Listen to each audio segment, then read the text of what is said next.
scenes may not be suitable for very young audiences. Parental guidance is recommended. Ang programang ito ay naglalabas ng sensitibong eksena at impormasyon. Striktong patnubay at gabay ng magulang ang kailangan.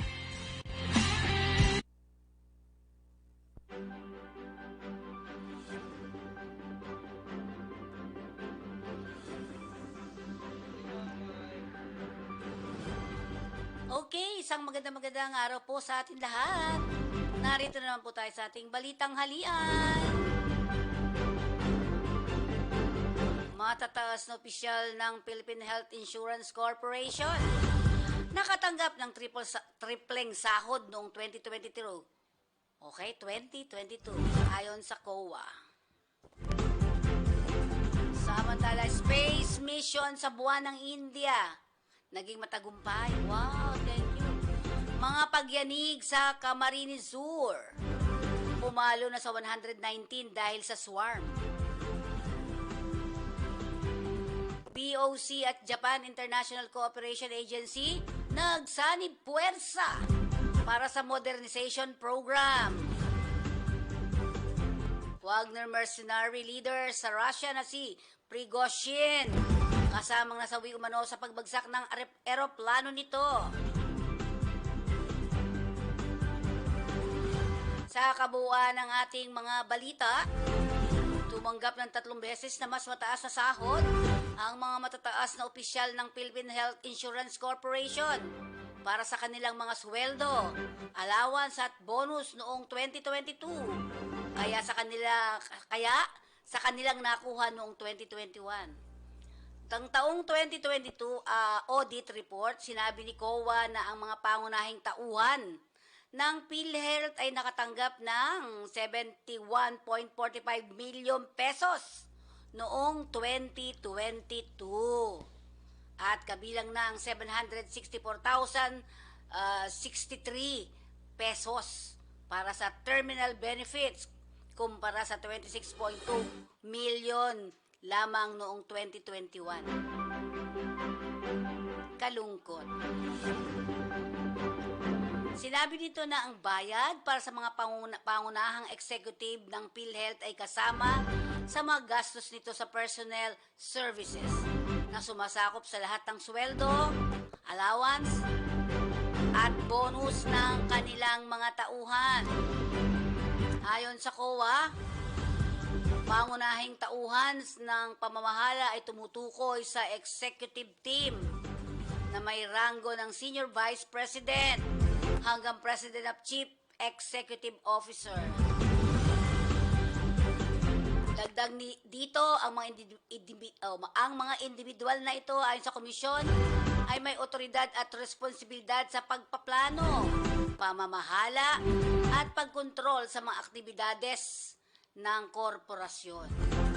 Kabuuan ng sinabi ng COA na ang PhilHealth ay gumastos ng 4.973 billion pesos. Wow, billion.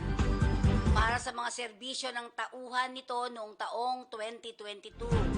Ikumpara po natin sa 4.27 billion pesos na ibinayad nito noong 2021. Tuwa ba kayo? Nalulungkot? No, Arvin, nalulungkot? Nagtala ng kasaysayan ng India matapos na makarating sa buwan ang kanilang sariling spacecraft. Diba? Dahil sa tagumpay ng Chandrayaan-3 spacecraft, siya na ang pang-apat na bansa na nakarating sa ibabaw ng buwan, kasama ang US, China at dating Soviet Union. Ang India lamang ang matagumpay na nakalapag sa South Pole ng buwan. Oh, galing, di ba? Ito ang pangatlong pagkakataon na nagtangka ang India na ang dalawa ay nabigo. Nais malaman ng India kung mayroong tubig o yelo sa buwan. Ang tagumpay na ito ng India ay kasunod ng pagsabog ng unmanned Lunar 25th spacecraft ng Russia. Meron bang tubig? Meron bang yelo ang buwan? Samantala, pumalo na sa 119 ang bilang ng mga naitalang pagyanig sa lalawigan ng Camarines Sur at mga karating nitong lugar. Ayon sa PhilBox, dulot pa rin ito ng earthquake swarm o paggalaw ng magkakaugnay na tectonic plates sa naturang bahagi ng Southern Luzon. Una nang naranasan ang mga inisyal na pagyanig sa Ragay, Camarines Sur, nitong nakalipas na araw. 119 na pagyanig ang umabot sa 57 sa mga ito ay namonitor na higit sa 2 instrumento, habang 42 naman ang nararamdaman ng mga residente. Ang lakas ng 1.6 hanggang 4.4 ang aftershocks na naitala, habang may lalim naman ito ng hanggang 34 kilometers. Na-monitor ang karamihan ng lindol sa pamamagitan ng Ginayangan, Quezon Station ng PhilBox. Samantala, nakipagtulungan na ang Bureau of Customs sa Japan International Cooperation Agency or JICA upang palakasin ang inisyatiba nito na sa modernisasyon, partikular na sa pamamagitan ng muling pagkabuhay sa laboratories nito. Tinitiyak ang pinabuting operasyon. Sinabi ng custom expert ng JICA na si Katsu Shigekaki na ang tulong ng pamahalaan ng Japan ay nakatuon na tulungan ng ang kawanihan sa pagpapatupad ng proyektong modernisasyon nito. Ang isang pangunahing lugar na tututukan ay ang muling pagbuhay ng Philippine Custom Laboratory o PCL na mahalaga para sa pagpapabuti ng operational efficiency. Samantala, kung matatandaan natin, sinabi ni Custom Commissioner Bienvenido Y. Rubio noong Hunyo na bubuhayin ng ahensya ang naturang laboratory para matiyak ang tumpak na pagsusuri sa produkto at labanan ang technical smuggling. Ang tulong na binigay ng JICA ay makakadagdag na ngayon sa naunang pangako mula sa Korea International Cooperation Agency o COICA na suportahan ang muling pagtatag ng Philippine Custom Laboratory. Samantala, bukod pa rito, binigyan diin ni Rubio ang bentahe ng Philippine Custom Laboratory na binibigyang diin ang papel nito sa pagtataguyod ng kredibilidad ng customs.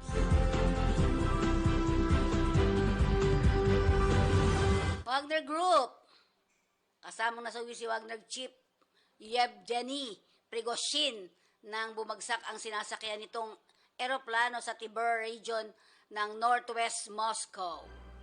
Ayon sa mga otoridad, mayroong 8 bangkay na ang kanyang nakita sa lugar at isa si Prigozhin na pasaherong nakalista sa naturang eroplano. Base sa investigasyon na umabot sa mahigit 26,000 talampakan ng lipad ng naturang eroplano bago ito tuluyang bumagsak. Magugunitang nanguna. Diba? Mayroong 10 pasahero ang nakasakay ng isang private Embraer Legacy aircraft na ito ay bumagsak. Kung maalala natin, nanguna si Prigozhin sa isang araw na pag-aklas sa Russia dahil umano sa hindi magandang pakipagrelasyon kay Russian President Vladimir Putin. Samantala, namagitan naman ng Belarus kung saan nagtungo doon si Prigozhin hanggang sa may sagawa ang pag-uusap nila ni Putin. Yan ang ating mga balita sa araw na ito. Ating tungtunghayan ang kanaganapang nangyayari ngayon sa himlaya ng ating Secretary Susan Toots Ople. The time we rushed to the hospital, that was my birthday. So, birthday ko noong August 20, nung nagpunta ng St. Luke's kasi she was experiencing stomach pain. Nagplano po siya ng surprise birthday party for me that afternoon. And even if she was in the hospital, ang paulit-ulit niyang sinasabi is, I'm sorry. I'm sorry because birthday mo, she always had something beautiful planned for my birthday. And this birthday was not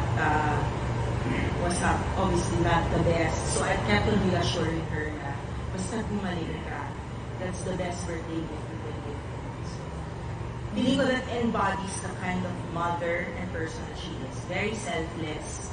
Isipin niyo na lang po, stage 4 cancer. Nag-decide pa rin mag-serve. So hopefully people will remember her na human being din siya. She may have flaws, pero hindi matatawaran. Even before she was Department of Migrant Workers Secretary, tumutulong na siya as part of a non-profit that she herself established. Ito na talaga yung buhay niya. And I'm very proud of her. Hey, balik tayo. Alam ba ninyo kahapon po ang first night o araw at gabi ng ating buting secretary dyan mismo sa Heritage Memorial Park sa may Taguig, no? Nakita natin ang sobrang dami ng mga nagsipagdalo unang gabi pa lamang ng pakikiramay ay nakita na natin doon ang iba't ibang mga senador. Nakita ko doon si bukod kay kay BBM ang unang nakita na ang nandoon at kami medyo na late na dahil hindi ka na talaga makakapasok kung nandoon na si presidente. So sa nakita natin andun po siyempre ang mga kinatawan ng mga taga DMW. Nandun din ang mga kasama ng mga taga Oples Center. Nandun ang kanyang mga ASEC, USEC. At ang nakita natin mula naman sa Senado, Senator Binay, ang dating Vice President Binay, nandun din. Senator Joel, Senator Erap, andun si Senator yung yung anak. Si Jinggoy. At marami pang ibang mga senador ang nakita natin doon. Villar, Senator Cynthia Villar, nandun din. At ang dami pong mga nagsipagdating. Ngayon naman, ang panahon naman ay iba-iba. Dole at ang mga taga-DMW ang darating sa wake na ito. So, tayo din ay nandun at takiramay, dumalo sa misa at napakarami talaga ng iba't ibang mga punta. Ito ay dadalahin sa Malacanang. Pagkatapos ay dadalhin din sa Department of Migrant Workers Office. At huli nito ay ikikremate siya, ibabalik sa Heritage Memorial Park.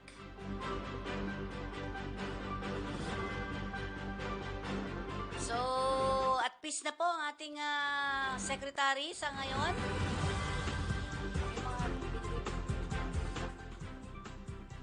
Okay, at syempre sa grupo naman natin, kasama natin si Miss Gina ng kaibigan ng OCW, si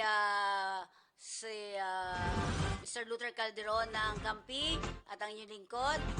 At may mga ilan pa tayo nakita doon ng mga NGOs. At sabi nga kung kayo magdadala ng bulaklak, huwag ng bulaklak. Ayan. Kung pwede ay mag-donate na lang kayo para sa ating mga kababayan. Yung Blast Opli Center.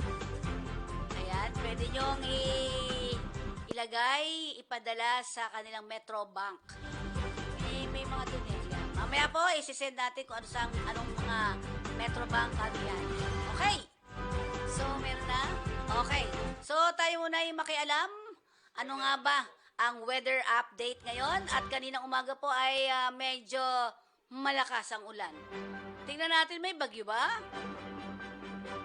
Ayan, tropical cyclone na update po. Tropical Depression Goring. Ngayong araw na ito. Tingnan natin, ano nga ba ang ulat panahon ng ating Department of Science and Technology.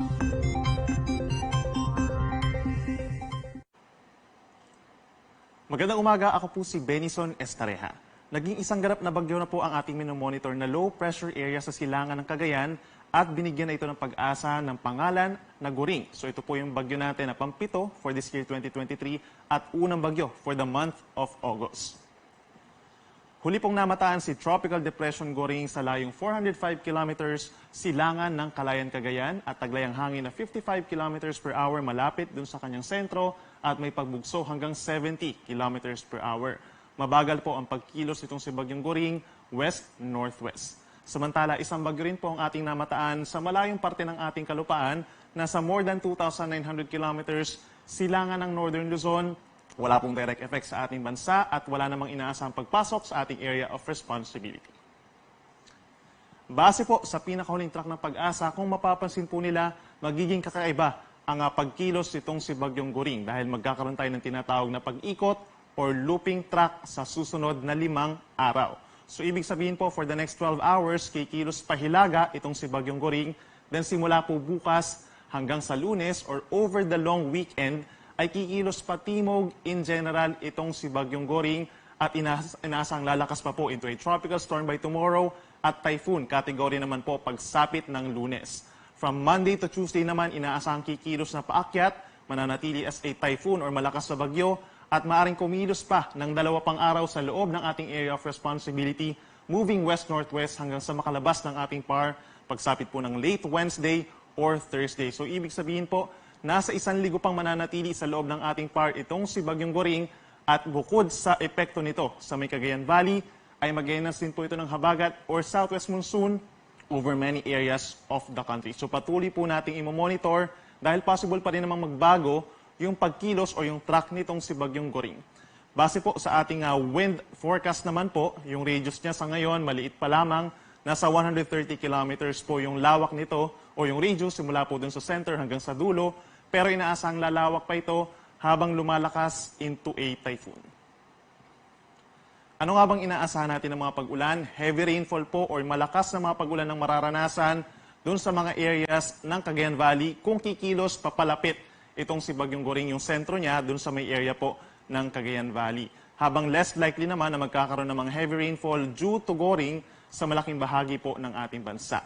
Samantala, yung southwest monsoon or habagat, unti-unting palalakasin ni Bagyong Goring simula po sa Sunday or sa Monday. So, ibig sabihin po, malaking bahagi ng Central Luzon, Calabarzon, Metro Manila, and the Western Visayas as well as Mimaropa, magkakaroon po ng pamisa-misa malakas na mga ulan simula po sa Sunday hanggang sa kalagitnaan pa po ng susunod na linggo. So, apektado ang long weekend plus yung mga unang araw po ng pasukan ng ating mga estudyante.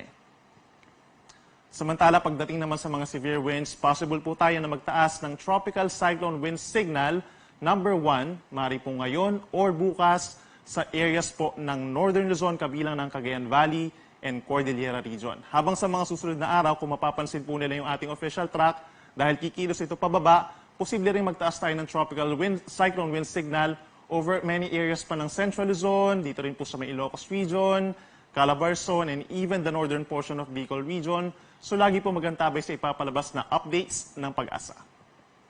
Samantala, yung possible enhancement naman ng habagat nitong si Bagyong Goring ay inasa magdadalin po ng mga pagbugso ng hangin doon sa mga lugar na malayo doon sa bagyo. Kabilang na dyan ang portions of Southern Luzon, itong Calabarzon, Mimaropa, and dito rin po sa may Bicol Region, as well as Visayas and Caraga Region. Magkakaroon po tayo ng mga possible gusty conditions early next week. So mag-ingat din po sa mga bukod sa mga pag-uulan, possible din po yung malakas na hangin. Para naman sa ating gale warning, wala pa naman tayong gale warning po sa ngayon.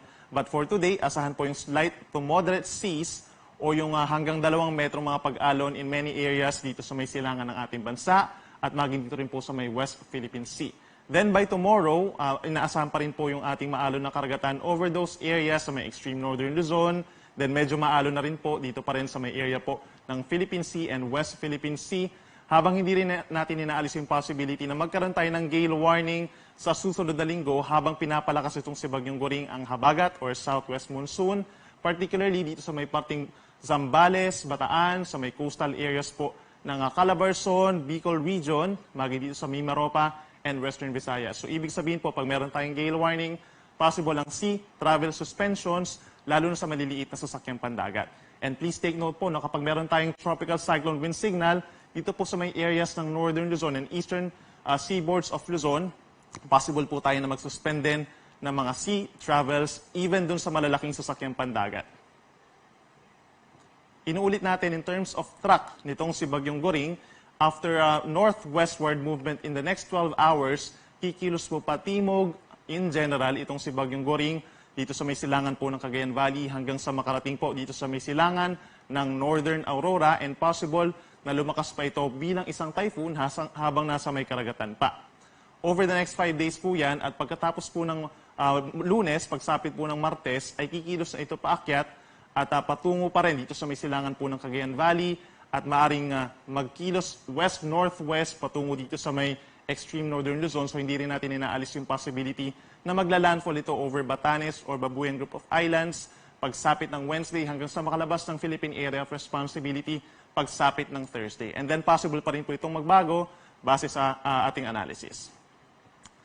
Possible na lumakas pa itong si Bagyong Goring, knowing po na ito'y nasa may karagatan pa, into a tropical storm mamayang gabi or bukas ng madaling araw. And then habang nasa may karagatan, posibleng lumakas pa ito over the weekend as a severe tropical storm and by Monday as a typhoon. So hindi pa rin natin i-rule out na maging super typhoon ito. But for now, we're seeing around 150 to 160 kilometers per hour na maximum sustained winds. Bukod dito kay Bagyong Goring, babantayan po natin ang epekto ng habagat or southwest monsoon hanggang sa susunod na linggo, knowing po na malapit itong si Goring sa ating kalupaan, magpapalakas ito ng habagat at magdadala ng mga pag-ulan and gusty conditions over many areas of Luzon, Visayas, and even northern portion of Mindanao. So ngayong araw po, asahan ng mga pag-ulan dito sa Mimaropa, gayon din po sa Bicol Region, epekto po yan ng habagat. So hindi naman ito direct effect nitong si Bagyong Goring. Meron tayong mga chance ng light to moderate with at times heavy rains. So mag-ingat sa mga posibleng pagbaha or pagguho ng lupa. Dito naman sa may northern Luzon, particularly sa may Cagayan Valley and Cordillera Region, asahan yung trough o yung buntot nitong si Bagyong Goring. Magdadala rin po ng maulap na kalangitan na sasamahan ng minsang malalakas din po ng mga pag-ulan. So mag-ingat din sa mga pagbaha or landslides. Whereas for Ilocos Region, malaking bahagi ng Central Luzon, Metro Manila and Calabarzon, bahagyang maulap at minsang maulap ang kalangitan. Umaga pa lamang in many areas of Bataan, Metro Manila, Pampanga, Southern Zambales, and sa may Ilocos provinces. Then mataas din po ang chance ng mga localized thunderstorms simula tanghali pa lamang hanggang sa gabi na hindi naman po tuloy-tuloy. Sa ating mga kababayan over Visayas, maulap na kalangitan sa halos buong Visayas po ang mararanasan ngayong araw. Mataas ang chance ng mga pag-ulan ngayong umaga pa lamang sa may Panay Island, Northern Negros, Northern Cebu at sa may Samar provinces and Biliran. Then pagsapit po ng hapon hanggang sa gabi, mataas din ang chance ng mga localized na mga thunderstorms sa natitira pang bahagi ng Visayas.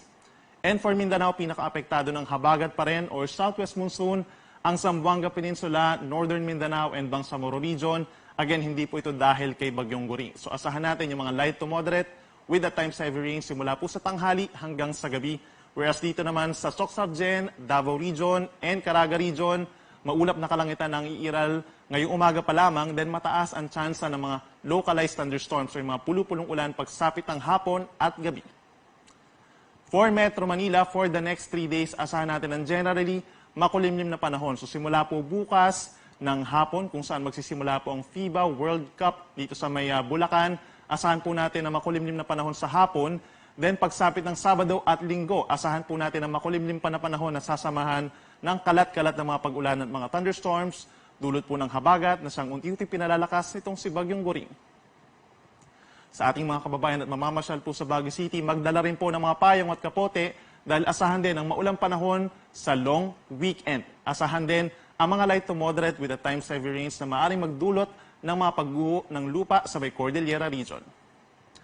Sa ating mga kababayan dito sa may Bicol Region, asahan yung epekto ng southwest monsoon and worst case scenario over Camarines Provinces and Catanduanes. Lumapit itong si Bagyong Goring at magtaas tayo ng tropical cyclone wind signal doon, makakaranas sa mga pagbugso ng hangin at mas malalakas pa na mga pag-ulan. Sa atong mga kaigsuonan din na over Metro Cebu, over the next 2 days, bahagyang bababa yung tsansa ng mga pag-ulan natin. So magkakaroon naman ng pagsilip ang araw, bukas at sa Sabado, then sa Sunday, asahan po ang epekto ng habagat at sasamahan niya ng mga light to moderate with at times heavy rains na hindi naman tuloy-tuloy. At panghuli sa atong mga kaigsuonan din ha, for Metro Davao, asahan ang generally fair weather conditions sa umaga, nasasama ng mga localized thunderstorms pagsapit po ng hapon at gabi at mainit sa tanghali hanggang 33 degrees Celsius. Sunrise natin is 5:43 in the morning at ang sunset ay 6:14 ng gabi. Yan muna ang latest mula dito sa Weather Forecasting Center ng Pag-asa. Lagi po magantabay sa ating website bagong.pag-asa.dost.gov.ph para sa updates regarding kay Bagyong Guring. Ako muli si Benison Estareja, mag-ingat po tayo. Okay, balik tayo sa ating programa. Yan. Okay. Medyo nag-ano ata ako Balik po tayo at syempre para sa ating mga paalala mula sa ating himpilan. Okay, ang sincerity daw. Sabi ni RB, kumain siguro to ngayon. Murder siguro to, kaya ano. Okay, ang ating express sincerity ay matatagpuan sa 6 na branches dito sa Kamaynilaan at Quezon City. Ayan, ang telephone number is 82419990 and 82419972. Order na po tayo. Ayan.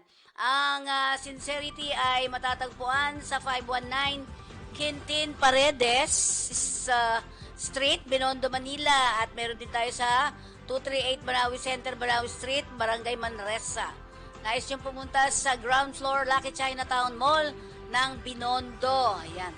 At syempre sa ating Guevara Street, Hardboard Street, Little Baguio, San Juan, and Robinson's Magnolia. At meron din tayo sa SM Mega Mall. Ang sincerity po ay sinimula ng pamilya Uy noong 1956. Ayan.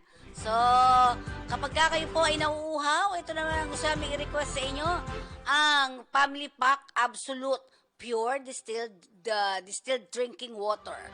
May 8 na rin yan, 8 liters. But pag personal, ayan po, meron din. Kung ano yung mga kaya at alam nyong gagamitin ninyo, meron po sila. At para sa inyong sakayan papuntang iba't ibang lugar, mapa ibang bansa o dito sa Pilipinas, ito po ang nire-recommenda ng ating grupo.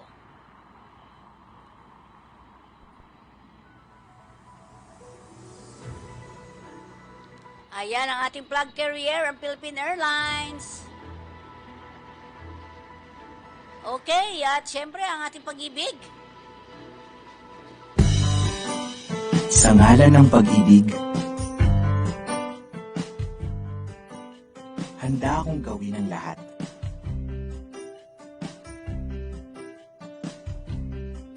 Handa akong ibigay ang lahat. Mapadama lang ang tunay na pag-ibig sa'yo. Kaya sa ngalan ng pag-ibig, tutuparin ko ang ating pangarap.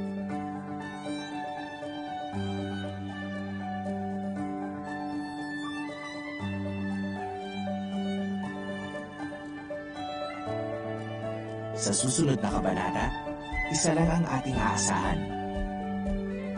Ang Pag-ibig Housing Loan.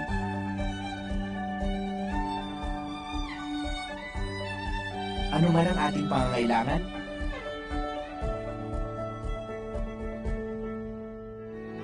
may home loan na bagay sa atin. Simple man o grande ang dream home natin, posible dahil sa kanilang lowest rates.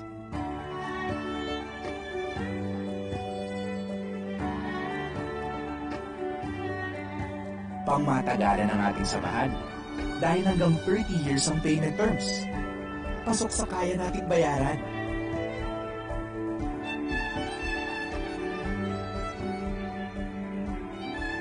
Para sa'yo, para sa akin, para sa pangarap natin.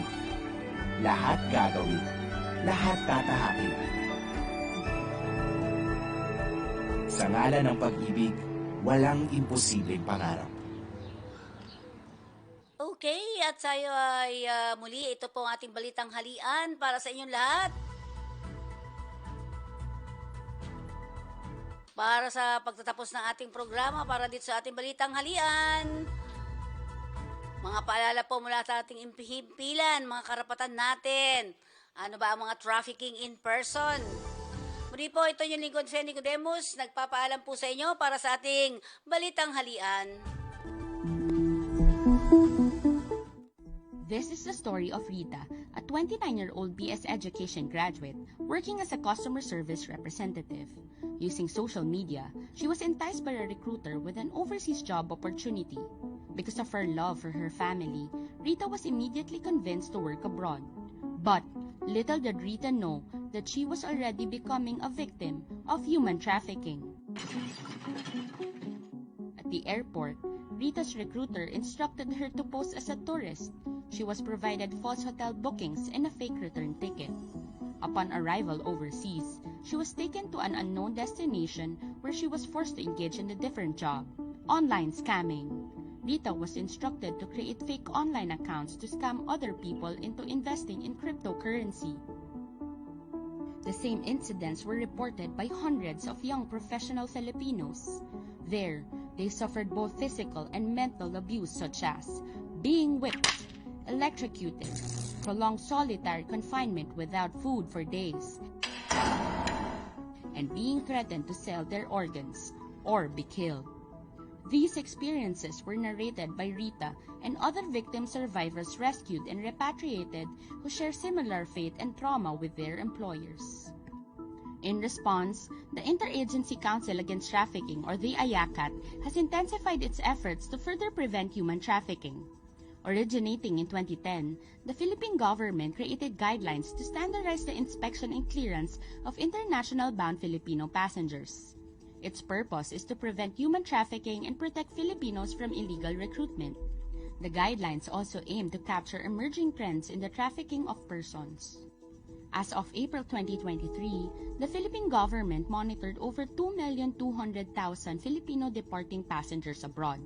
Out of those international-bound Filipino passengers, 99.5% were cleared to depart the country. The remainder were flagged for showing fraudulent, falsified, or tampered documents, misrepresentation, or were identified to be potentially trafficked persons.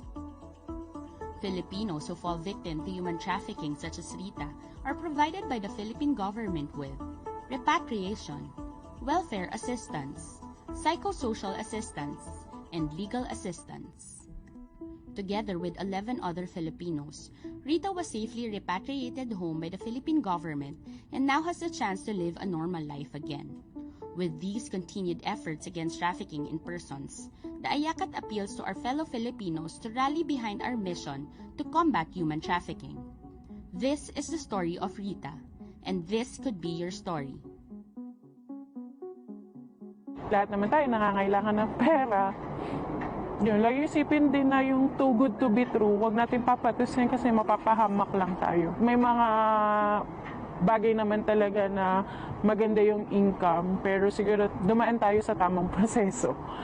Yung mga permit, i-check nyo kung legal, kung approved ba siya. Ignorance to the law excuses no one. So hindi natin pwedeng sabihin na hindi namin alam. So may Google, research natin. Together, let's end human trafficking. Gabay sa paglalakbay, be smart when you depart. A reminder from the Interagency Council Against Trafficking. Ang human trafficking ay isang makabagong paraan ng pang-aalipin. Ito ay paglabag sa dignidad ng tao. Ito ay isang krimen. Ang human trafficking ay ang pagkuha at paglilipat ng tao sa pamamagitan ng dahas at panglilinlang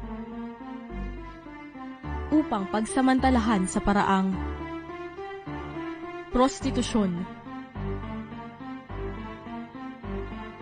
pornografiya at iba pang uri ng sexual na pananamantala, pang-aalipin o sapilitang paninilbihan, mail order bride o pag-aalok ng kasal sa isang dayuhan at ng Filipina na may kapalit na bayan, pagtanggal at pagbebenta ng mga bahagi ng katawan, pagkuha at paggamit ng bata para sa ilegal na gawain, kabilang ang pagsali sa mga armadong pakikibaka, o pag-aampon ng bata upang sila ay pagsamantalahan.